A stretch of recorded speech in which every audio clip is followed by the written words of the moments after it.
Shalom. ఈ దినం దేవుని వాగ్దానం. కీర్తనల గ్రంథం 128వ అధ్యాయం 2వ వచనంలో వాక్యం ఇలా సెలవిస్తుంది. నీవు నీ చేతుల కష్టార్జితమును అనుభవించెదవు, నీకు మేలు కలుగును, నీవు ధన్యుడవగుదువు. మిత్రమా, నీ కష్టానికి తగిన ప్రతిఫలం దక్కుతుందో లేదో, ఈ కార్యంలో సఫలమవుతానో లేదో అని ఆలోచిస్తున్నావా? ఆనాడు ఏదెను తోటలో అవిధేయత వలన మనిషికి కష్టార్జితం మిగిలింది. కాని ఆ యేసయ్య మన దారిద్ర్యాన్ని, మన శాపాన్ని తన భుజాలపై వేసుకుని మనకు విడుదలనిచ్చాడు. ఆయన దెబ్బల ద్వారా మనకు స్వస్థతను, ఆయన కష్టం ద్వారా మనకు ఐశ్వర్యాన్ని అనుగ్రహించాడు.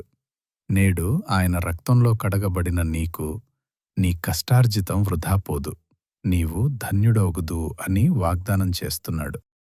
నీ పనుల భారము యెహోవా మీదనుంచుము, అప్పుడు నీ ఉద్దేశములు సఫలమగును అని వాక్యం సెలవిస్తుంది. మీ ప్రతి కార్యాన్ని, వ్యాపారాన్ని ప్రార్థన కలిగి దేవుని చేతికి అప్పగించు.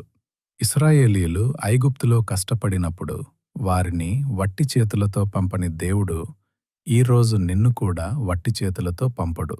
నువ్వు విత్తే విత్తనం కన్నీటితో విత్తినను సంతోషంతో పంట కోసే కృపను ఆయన నీకు అనుగ్రహిస్తాడు.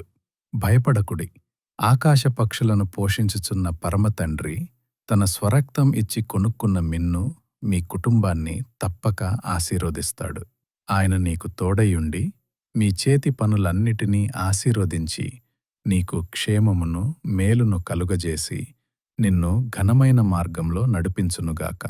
ఈ వాగ్దానం మీ పట్ల, మీ కుటుంబం పట్ల నెరవేరునుగాక. ఆమేన్. ఈ సందేశం మీ హృదయాన్ని బలపరిస్తే లైక్ చేయండి, షేర్ చేయండి, ఆమేన్ అని కామెంట్ చేయండి. మరిన్ని వాగ్దానాల కోసం మా ఛానల్ని సబ్స్క్రైబ్ చేసుకోండి. దేవుడు మిమ్మల్ని దీవించునుగాక.